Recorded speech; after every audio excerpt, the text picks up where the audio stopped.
suis architecte paysagiste. Je vous invite à un voyage dans l'art des jardins, à la rencontre de ceux qui les font vivre, les étudient et les imaginent.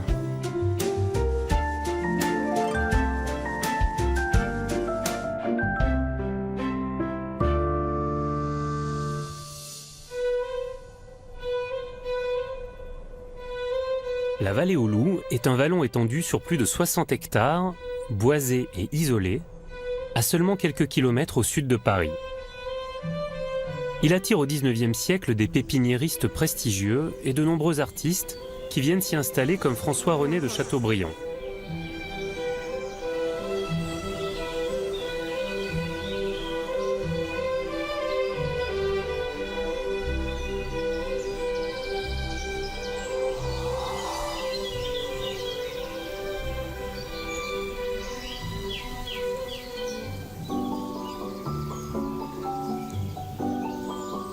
Les voyages de l'écrivain au Moyen-Orient et en Amérique nourrissent son œuvre.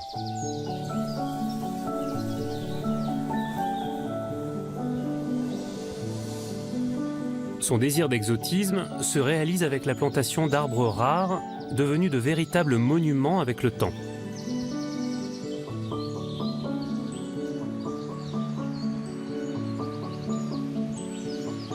Bernard Degout est le conservateur de la maison de Chateaubriand. Alors dites-moi, comment Chateaubriand arrive à la vallée aux Loups? Alors, Chateaubriand arrive à la vallée aux Loups en 1807, à son retour d'Orient. Depuis des années, il souhaitait se retirer dans un endroit isolé, à la campagne. Et cette installation lui a permis de réaliser ce rêve. Il a trouvé ici un lieu sauvage qui convenait à ses désirs. Alors sauvage féroce, sauvage... Non, sauvage à l'abandon. La propriété avait été aménagée entre 1783 et 1793, mais depuis cette date, elle avait été laissée à elle-même. Et c'est ce qui a beaucoup plu à Chateaubriand. Il parle d'un vague taillis d'arbres pas très intéressant, et ce qui lui a permis de faire une première chose importante, c'est d'araser la prairie centrale. Et c'est dans une colline, ici, voilà. là. Et c'est dans cette prairie qu'on a quand même un des arbres les plus somptueux de la vallée aux Loups, qui est le catalpa. On va peut-être aller le voir. On va aller le voir, bien Voilà. sûr. Alors, Chateaubriand a planté son parc pour évoquer ses voyages. Et on arrive ici devant un extraordinaire sujet, qui est un catalpa d'Amérique et qui évoque son voyage en Amérique. Un arbre sensationnel parce que il a été foudroyé. Et il a repris racine, il a marcoté, selon l'expression technique. C'est-à-dire qu'il s'est réenraciné Absolument. avec les branches qui étaient tombées. Et alors là, du coup, on a un arbre. Je ne sais pas quelle est la surface, là, mais c'est incroyable. Et c'est un seul arbre. C'est pas, un seul arbre, c'est oui, pas oui. un bosquet, quoi. Tout à fait.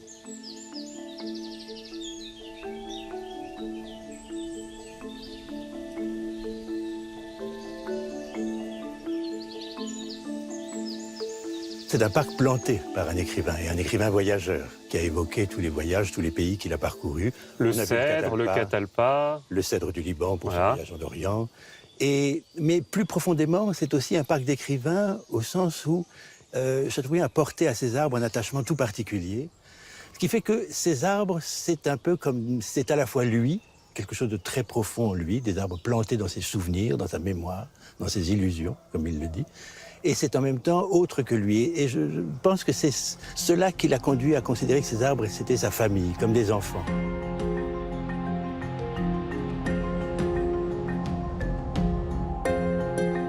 Chateaubriand reste 11 ans à la vallée aux Loups.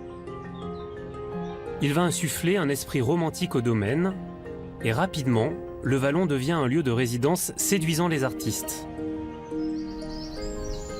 Les terres riches et fertiles des parcelles avoisinantes suscitent aussi de nouveaux intérêts.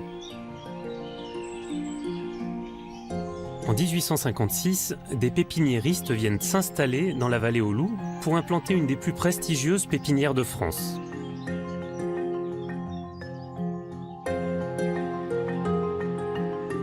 Ce vallon offre des conditions climatiques et géologiques particulièrement favorables.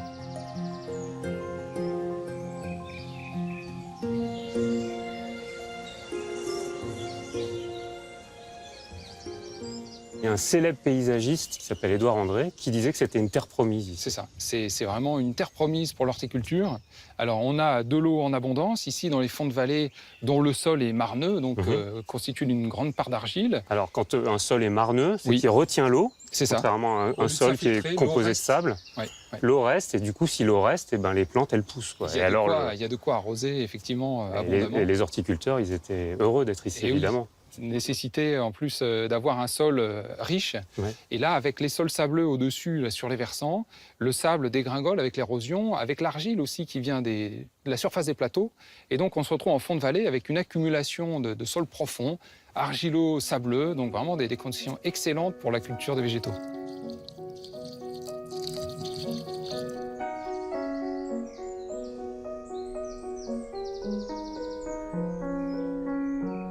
On a notamment, à partir du milieu 19e siècle, une famille de pépiniéristes depuis 10 générations aujourd'hui, la famille Crou, qui va donc cultiver jusqu'à une centaine d'hectares dans les environs. Arbres, arbustes, Alors, vivaces. initialement, arbres fruitiers. Arbres C'était leur fruitiers, spécialité. surtout, ouais. Et donc, en arrivant ici, dans le Val d'Aulnay, eh bien, ils vont se mettre à développer les plantes exotiques aussi venues d'Amérique, d'Asie, qu'on introduit à cette époque. Donc, ils sont parmi les premiers vraiment à offrir au public une très large gamme de végétaux, avec des plantes de terre de bruyère, avec des arbustes panachés, avec des plantes pour haies. Et alors je crois qu'ils ont inventé une série de rhododendrons assez fascinants. Alors oui, Ils ils ont ont fait eu le tour du monde. un travail d'hybridation très important, avec vraiment des croisements, des variétés obtenues ici et commercialisées ensuite. Et puis l'hibiscus oiseau bleu, Voilà, c'est c'est très effectivement connu. une obtention châtenaisienne. Qui ont encore vendu des... Et alors le nom a changé, c'est Bluebird, Oui, le brevet est forcément. américain maintenant, C'est mais médicisé. voilà, c'est une plante qui a eu un énorme succès et qui est née ici, dans le Val d'Aulnay.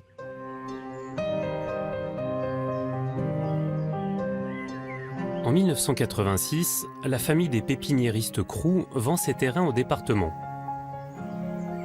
Le domaine départemental de la Vallée aux Loups est créé. L'arboretum, l'un de ses fleurons, a reçu le label Jardin remarquable. Jérôme Tixier, responsable des parcs et jardins du sud du département, est particulièrement attaché à certains arbres. Jérôme, on est dans le grand arboretum de la Vallée aux Loups. Est-ce que vous pouvez nous rappeler ce que c'est qu'un arboretum et qu'est-ce qui fait sa spécificité?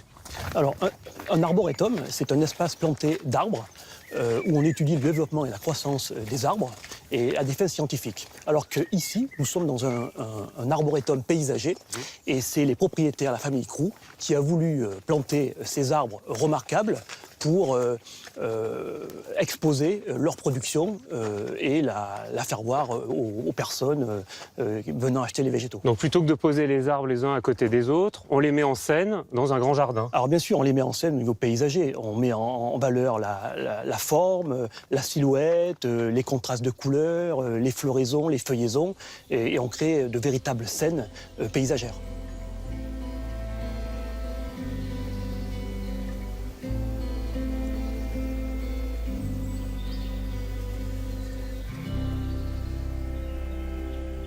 Alors là, on arrive devant le grand cèdre, un peu le bijou de la Vallée aux Loups. Alors lui, il est vraiment particulier.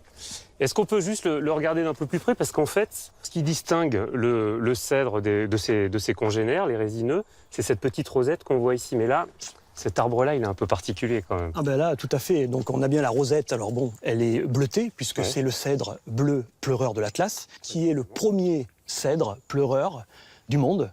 Donc c'est un mutant. Un mutant, c'est-à-dire que c'est la première fois qu'il est né dans cette Ben, forme-là. C'est-à-dire Par que, hasard. au départ, on a le cèdre bleu de l'Atlas qui donne des graines.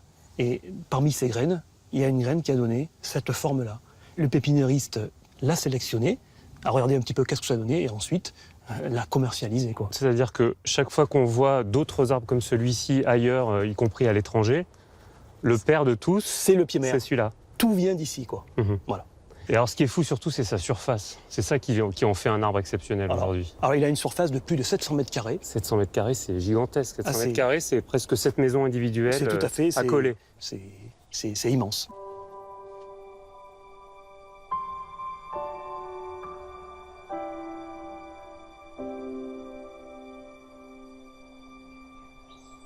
incroyable votre arbre.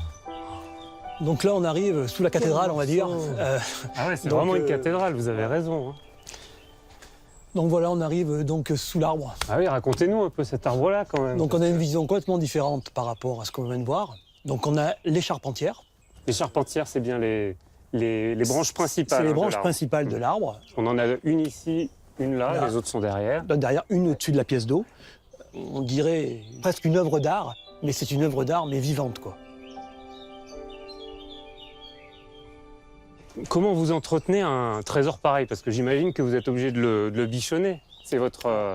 Vous en êtes fier quand même de cet Tout arbre. à fait. Alors l'entretien, ce qui est primordial, c'est le système racinaire. Alors je m'entends, il n'y a aucun véhicule qui passe sous l'arbre. C'est uniquement une desserte pour les piétons. Et comme on voit ici, ils ne peuvent pas aller sur la partie... Système racinaire, c'est rien d'autre que l'endroit sur Système lequel on est racinaire. aujourd'hui. C'est-à-dire que Voilà. là, on est un peu en train de le contrarier. Oui, on est en train de le contrarier. Si jamais il y avait du piétinement Voilà, c'est ça. régulier, ça, le piétinement même des piétons est très mauvais, quoi. Mhm. Le deuxième entretien de cet arbre, qui est aussi très important, c'est le nettoyage de l'arbre. Alors, on le voit, c'est le nettoyage des bois morts. Donc, tous les 5, 6, 7 ans, les jardiniers du parc, en hiver, nettoient l'arbre. Donc, on retire tous les bois morts. On va mettre en valeur les charpentières, la ramure de l'arbre, et surtout, ça permet à la lumière de rentrer un petit peu sous l'arbre. Et de fabriquer cette, et de fabriquer un cette petit peu dentelle au cette sol, dentelle au ces grandes sol, projections. Tout à fait. Sinon, on serait dans le noir complet. On là. serait pas dans le noir complet, mais on serait quand même dans l'obscurité, quoi. Ok. Et ça permet surtout de mettre en valeur l'œuvre, quoi. Alors, je crois qu'il y a une troisième chose, c'est quand même que ces branches, on se demande bien Alors. comment elles tiennent déjà. Alors, ces branches, elles tiennent naturellement, ça tient tout seul. D'accord. Sauf aux extrémités de l'arbre, pour que l'arbre puisse se développer. Aujourd'hui, si on ne mettait pas l'étayage que nous avons devant nous, l'arbre tomberait par terre et son extension deviendrait impossible. Donc nous avons mis en place des étais, ce sont comme des stalagmites, ça a été fait en harmonie avec l'arbre, on a l'impression que ça fait partie de l'arbre. C'est vrai, ouais. Et qui soutiennent les branches. Et qui soutiennent les branches au cas où nous aurions des chutes de neige ou des vents violents. Et en plus, ça donne un côté, voilà, œuvre d'art, mais tout ça, ça... Mais qui ne fait pas de compétition avec l'arbre. C'est Pas ça du qui tout. est beau avec cette Pas œuvre du tout. d'art.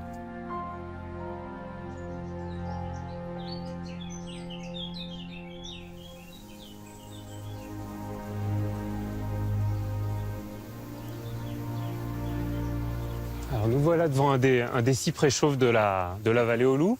Ah, non, c'est le cousin du cyprès chauve, c'est le cyprès des étangs. Ah bon? Ils se ressemblent, c'est la même famille, mais c'est complètement différent, quoi. Et qu'est-ce qui le distingue alors, Alors, de... la différence, déjà, c'est la feuille, qui est beaucoup plus fine, Ouais. et surtout son port, qui est ascendant, et l'extrémité des rameaux retombe. Et puis surtout, on a les pneumatophores. Ici, Ah, il faut nous raconter parce Ici- que eux, ils sont fous là, les ceux-là. pneumatophores, là, on pourrait dire que ce sont des objets d'art Là, qui ont c'est été posés. une collection là. Voilà, une collection de petits bonhommes qui ont été mis, mais non, ce sont des racines aériennes, des excroissances, Ces racines, les siennes. les racines de cet arbre, puisque cet arbre-là a la particularité de vivre dans les marécages. Donc là, il était planté en Bordeaux, et en fin de compte, les racines sont asphyxiées et elles font des excroissances pour chercher l'oxygène de l'air. Si vous le plantez dans un milieu plus sec et hors de l'eau, il n'aura pas ces excroissances. Nécessairement, on ne verra pas Voilà. toutes les excroissances. Et ça serait vraiment dommage parce que c'est une suite de l'arbre, c'est un tout et qui donne quelque chose de majestueux, quoi.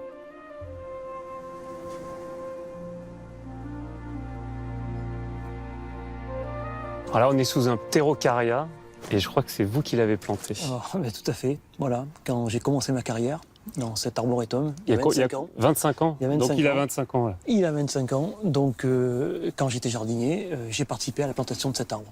C'est vrai que ça fait une certaine émotion quand même, hein, puisqu'on plante et puis voilà, on plante pas que pour nous, mais pour les générations futures, quoi. C'est pas le seul, vous en avez planté d'autres. On en a planté d'autres, mais celui-là, c'est vraiment le premier. Et puis quand on voit l'ampleur qu'il a pris, voilà, donc c'est la poursuite de tous les arbres remarquables qu'on a pu voir. C'est la poursuite de cet arboretum. C'est la transmission aussi de notre savoir-faire.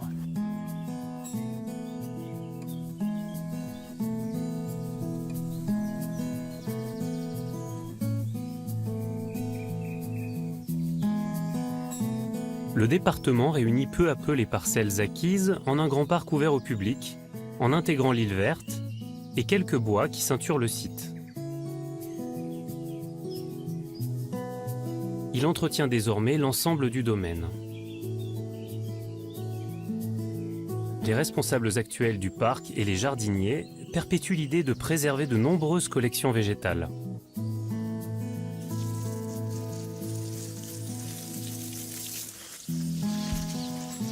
Nelly Boulac prend tout particulièrement soin des convolvulacées.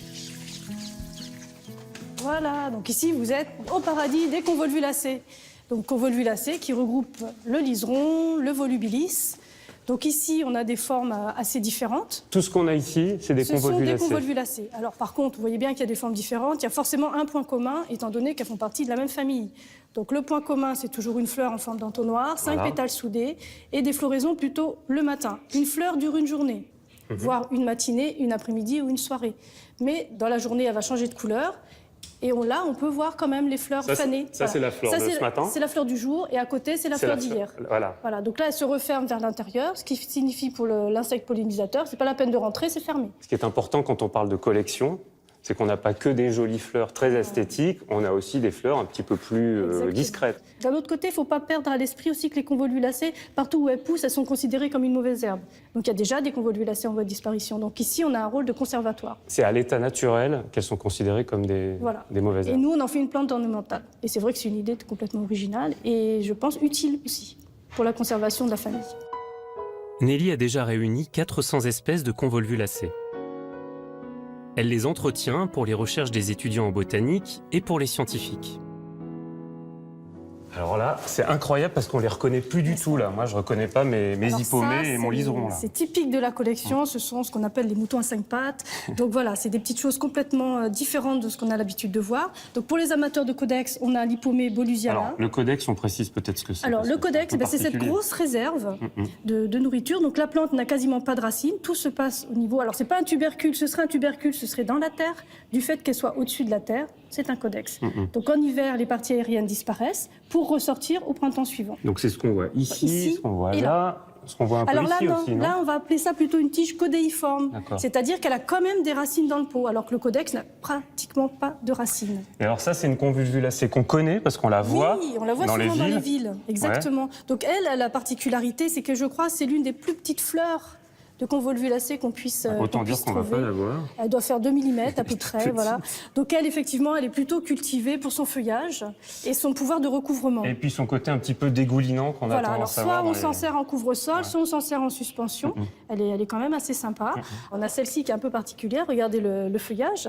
Donc c'est une Hippomée pestigridis, patte de tigre. Donc si on regarde bien la feuille, elle ressemble un peu à une petite patte de tigre. Bébé tigre. Voilà. Alors elle, sa particularité, j'ai jamais vu la fleur parce qu'elle fleurit la nuit, c'est-à-dire du style minuit, 2-3 heures du matin, ce qui fait que moi personnellement, j'ai jamais vu la fleur.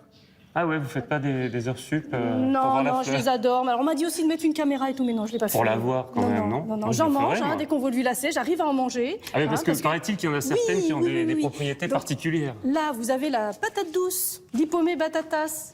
Voilà, donc les gens connaissent la patate douce, n'ont jamais vu le feuillage, généralement, et encore moins la fleur. Et alors, je crois qu'il y a une convolvulacée qui est encore plus incroyable, parce qu'il me semble qu'il y a des substances complexes dans cette convolvulacée. Oui. On a fait des études avec l'INRA d'Avignon, et en fin de compte, sur l'ensemble des convolvulacées, sur l'ensemble de la famille, ils ont trouvé des antioxydants. Alors surtout sur les plantes qui ont des tiges ou des racines rouges. La famille des convolvulacées est séparée en 9 groupes. On a pris un spécimen de chaque groupe. Et effectivement, c'est dans chaque groupe on retrouve des antioxydants.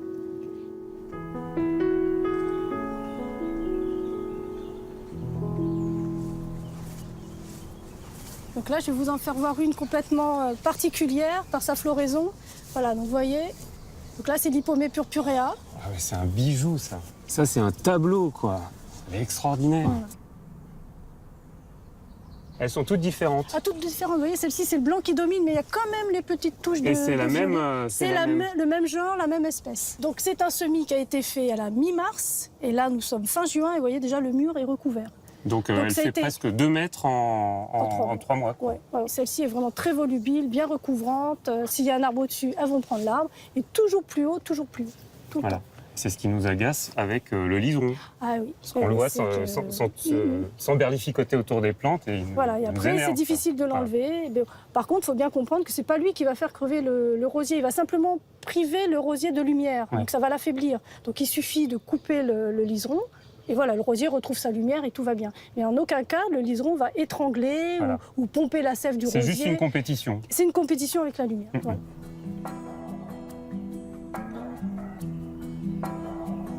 Ici, chaque espèce doit trouver sa place sans gêner les autres. Tout comme les différentes parcelles doivent cohabiter harmonieusement. Christian Lemoin, paysagiste, veille au respect de ce que l'on appelle ici les codes, c'est-à-dire des processus d'entretien mis au point par les jardiniers de la Vallée aux Loups.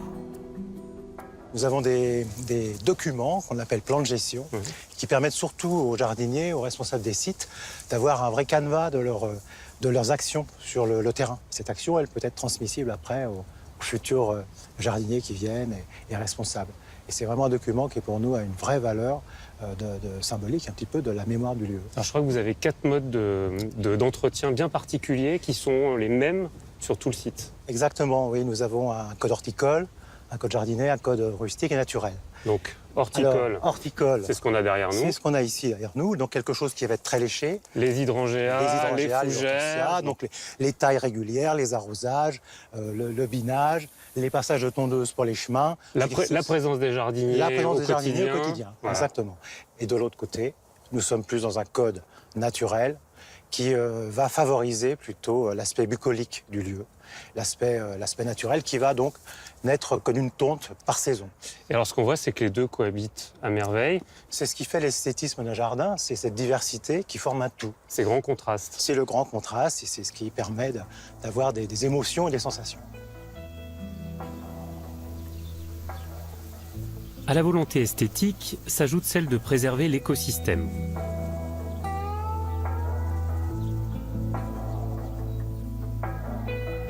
Olivier Bouviala est responsable du patrimoine naturel du parc.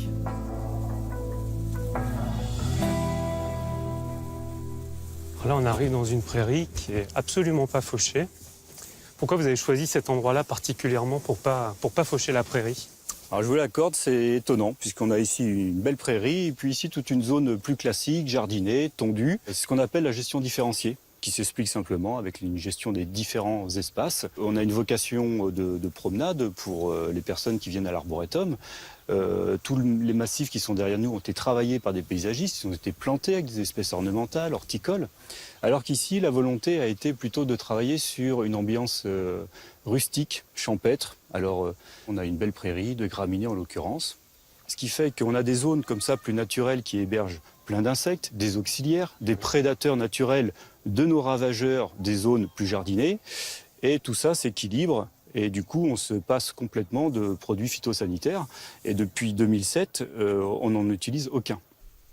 Les auxiliaires, c'est les insectes qui rendent de grands services aux jardiniers. Effectivement. Et c'est justement dans ces zones-là qui sont traitées d'une façon plus naturelle, dans une ambiance plus champêtre, qui sont des véritables refuges. On a à la fois des gîtes et le couvert pour ces insectes-là. Ouais, les bourdons, on raffole en fait. Alors les bourdons, eux, ce sont des pollinisateurs qui vont se nourrir du pollen, du nectar, qui sont un complément aux abeilles domestiques que l'on a aussi. On a des ruchers dans nos parcs. Et tout l'intérêt, c'est justement, grâce à ces prairies, d'avoir à la fois une flore et une faune typique, régionale et spontanée.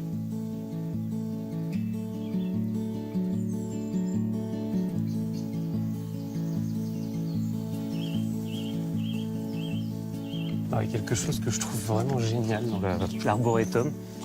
Ce sont ces meules qui ont une double fonction, à la fois une fonction esthétique, pittoresque, et une fonction écologique.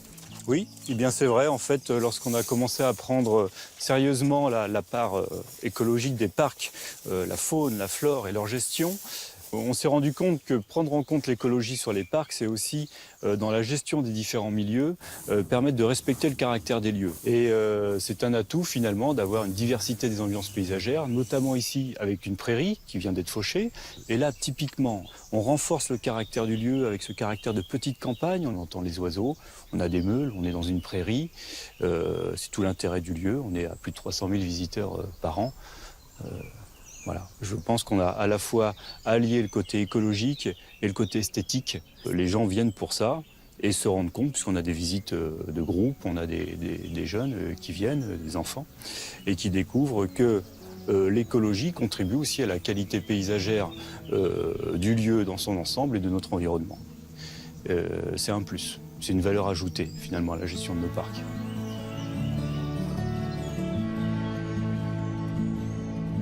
Après 10 ans passés à la Vallée aux Loups, où il écrivit les premiers chapitres de ses mémoires d'outre-tombe, Chateaubriand a marqué les lieux.